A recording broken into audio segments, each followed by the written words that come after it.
இயேசுவில் பிரியமான சகோதர சகோதரிகளே, திருவருகை காலத்தின் 2வது ஞாயிற்றுக்கிழமையில் நம்ம இருக்கின்றோம். உங்கள்கிட்டலாம் ஒரு கேள்வி. இயேசுவினுடைய சீடராக இருக்க வேண்டிய முக்கியமான குணங்கள் என்ன? ஒவ்வொருவருக்கும் ஒரு ஆன்சர் இருக்கும்.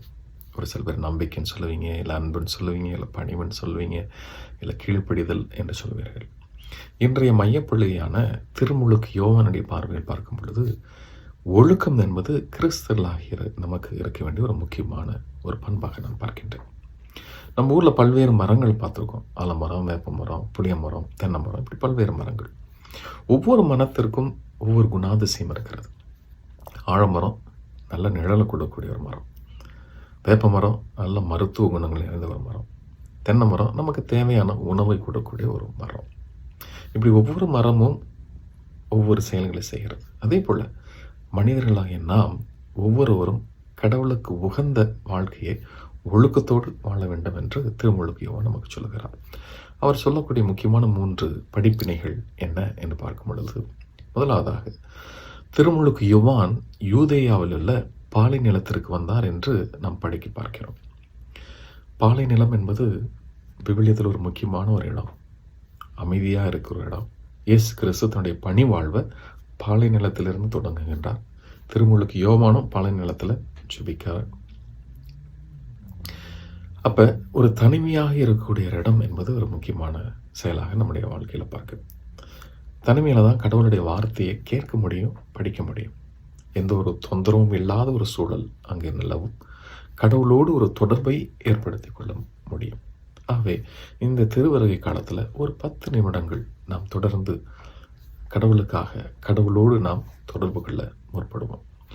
இரண்டாவதாக திருமுழுக்கு யோவான் சொல்லக்கூடிய முக்கியமான படிப்பினை, மனமாறுங்கள் ஏனெனில் விண்ணரசு நெருங்கி வந்து விட்டது என்று.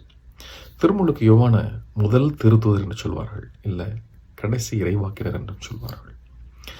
இயேசு தன்னுடைய பணிவாழ்வை தொடங்கும் பொழுது மத்திய எழுதின நற்செய்தி அதிகாரம் 4:17 இதே வார்த்தைகளை தான் பயன்படுத்துகிறார். மனமாறுங்கள் ஏனெனில் விண்ணரசு நெருங்கி வந்து விட்டது என்று. மனமாற்றம் என்பது கிறிஸ்தவர்களுக்கு முக்கியமான ஒரு நிகழ்வு. அவை நல்ல ஒரு ஒப்புரவு அருட்சாதனத்தை இந்த நாட்களில் பெற முயற்சி செய்வோம். மூன்றாவதாக திருமுழுக்கு யோவான் சொல்லக்கூடிய ஒரு படிப்பினை, நீங்கள் மனம் மாறியவர்கள் என்பதை அதற்கேற்ற செயல்களால் காட்டுங்கள் என்று சொல்லுகின்றார்.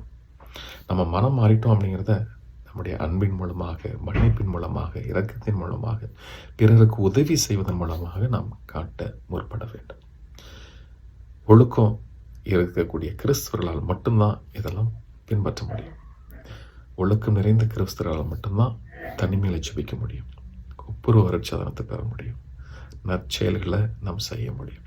அவை தொடர்ந்து திருமுழுக்கு யோவான் சொல்லக்கூடிய ஒழுக்கம் நிறைந்த கிறிஸ்தவர்களாக வாழ, கிறிஸ்துவனுடைய பிறப்பை நல்ல முறையில் தயார் செய்ய நாம் தொடர்ந்து முற்படுவோம். இறைவனுடைய ஆசீர்வாதம் ஒவ்வொருவருக்கும் இருக்கட்டும். ஆமென்.